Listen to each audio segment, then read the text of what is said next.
Hello అందరికి ఈరోజు అమ్మ అయితే ఇంకో రెసిపీ అయితే చేసింది. ఏం చేసిందో అడుగుదాం. ఏం చేస్తున్నావమ్మా? గోంగూర బోటి అయితే చేస్తున్నాను.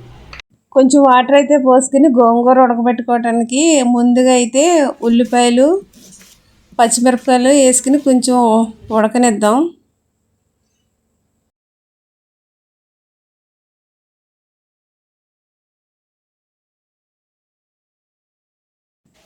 ఇదిగోండి బోటి అయితే ఇట్లా క్లీన్ చేసుకున్నాను. ఇది క్లీన్ చేయటానికి నాకైతే 2 గంటలు పట్టింది. ఈ బోటి అయితే మంచిగా క్లీన్ చేసుకోవాలి, లేకపోతే అసలు బాగోదు. తినడానికి చాలా టేస్ట్గా ఉండేది మంచిగా క్లీన్ చేసుకుంటే. ఓ పక్కన ఉల్లిపాయలు పచ్చిమిరపకాయలు అయితే ఉడుకుతున్నాయి, ఓ పక్కన అయితే బోటి అయితే పెట్టుకుందాం. బోటి అయితే పొయ్యి మీద పెట్టాం కదండి, అది బాగా అయితే ఉడకాలి. దాంట్లో కొంచెం పసుపు అయితే వేసుకుంటే స్మెల్ అయితే రాకుండా ఉంటుంది. పసుపు అయితే వేసాం కదండి, ఇప్పుడు కాసేపు అయితే ఉడకనిద్దాం మూత పెట్టి. ఇది లేతగా ఉంది కాబట్టి నేను మామూలుగా అయితే వండుతున్నాను. అదే కొంచెం ముదురుది అయితే మీరు కుక్కర్లో అయితే పెట్టుకోవాలి. ఉల్లిపాయలు అయితే పొయ్యి మీద పెట్టాం కదండి, అవి అయితే ఉడికినాయి. దాంట్లో గోంగూర బాగా క్లీన్ చేసుకుని కడుక్కుని దాంట్లో అయితే వేసేద్దాం. మొత్తం అంతా ఇప్పుడు బాగా మగ్గనివ్వాలి.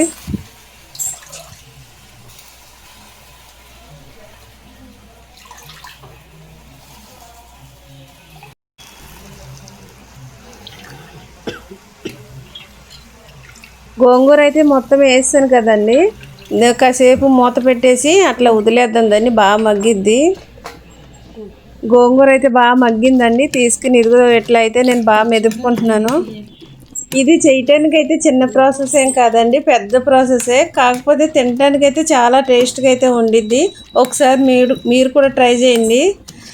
ఇంకొక ఎక్కువే పట్టిద్ది చేయటానికి అయితేని.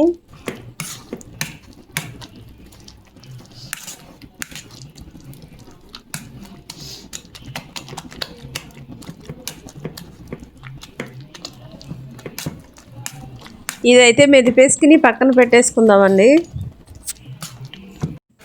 కళాయిలో అయితే ఆయిల్ అయితే వేసాను. ఆయిల్ అయితే ఎక్కువైతే వేయకూడదండి, కొంచెం తక్కువ వేయాలి, ఎందుకంటే మళ్ళీ వేయాలి. ఆయిల్ అయితే వీటెక్కిన తర్వాత ఉల్లిపాయలు పచ్చిమిరపకాయ ముక్కలు అందులో అయితే వేసుకుని బాగా మగ్గనివ్వాలి.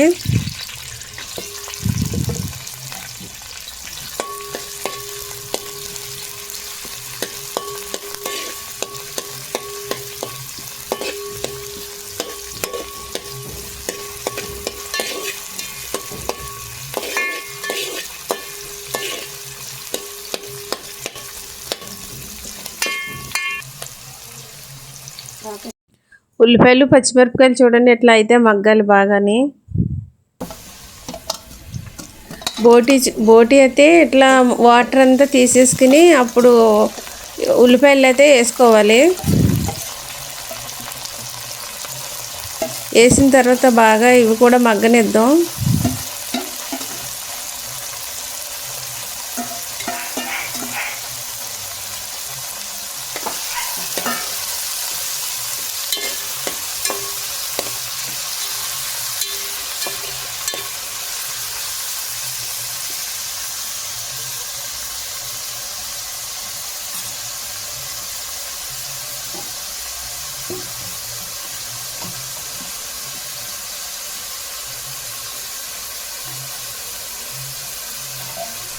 కాసేపు బాగా మగ్గనిద్దామండి, మూత అయితే పెట్టేసుకుందాం. ఇప్పుడైతే చూడండి బాగా ఏగింది.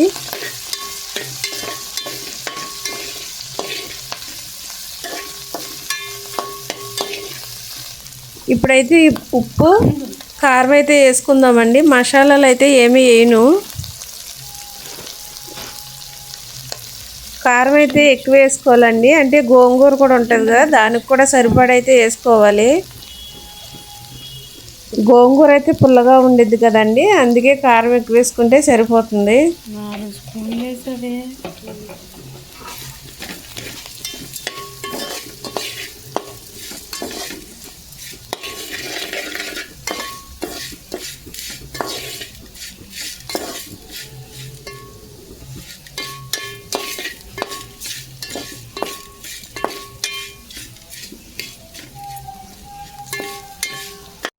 ఇప్పుడైతే వాటర్ అయితే తగినంత అయితే వేసుకోవాలండి.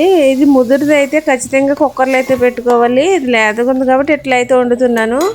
మామూలుగా అయితే అస్సలు ఉడకదండి, మామూలుగా వండితేనే. ఇది కుక్కర్లో అయితే పెట్టుకోవాలి ముదురుది అయితే. ఇప్పుడైతే వాటర్ అయితే పోసాను కదండి, ఇప్పుడైతే మూత పెట్టేసుకుని బాగా ఉడకనిద్దాం.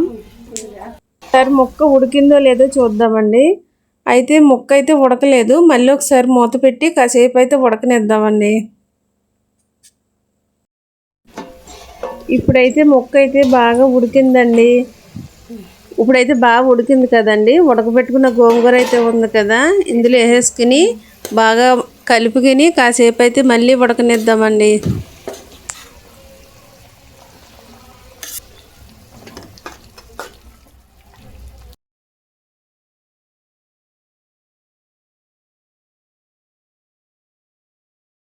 ఇప్పుడైతే రెండు కలిపి బాగా ఉడికిందండి.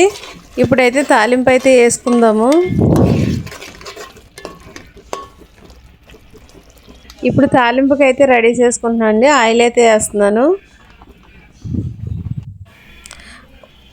కరివేపాకు, జీలకర్ర, ఎల్లుల్లిపాయలు, ఎండుమిరపకాయలు ఈ 4 అయితే వేస్తాను.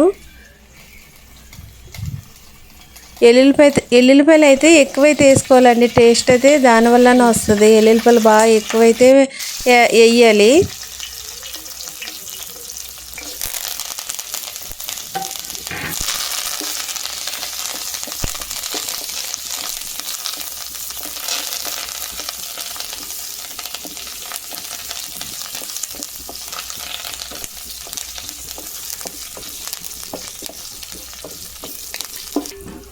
ఇప్పుడైతే బోటి గోంగూర ఉంది కదండి, తాలింపులు అయితే వేసేస్తున్నాను.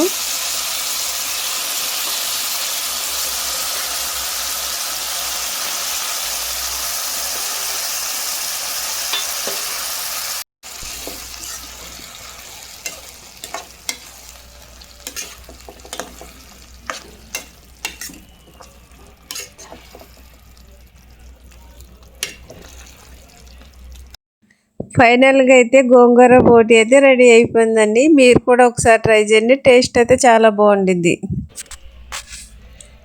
ఒకసారి నేను రైస్లో వేసుకుని మీకైతే టేస్ట్ అయితే చూసి చెప్తానండి ఎట్లా ఉందో.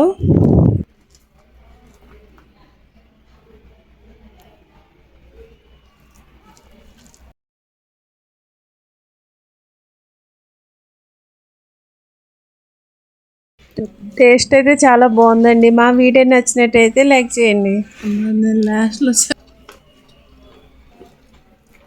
చాలా బాగుంది. సో చూసారు కదా, ఖచ్చితంగా వీడియో నచ్చితే లైక్ చేసి సబ్స్క్రైబ్ చేసుకోండి. చాలామంది సబ్స్క్రైబ్ చేసుకోవట్లేదు, ఖచ్చితంగా సబ్స్క్రైబ్ చేసుకోండి.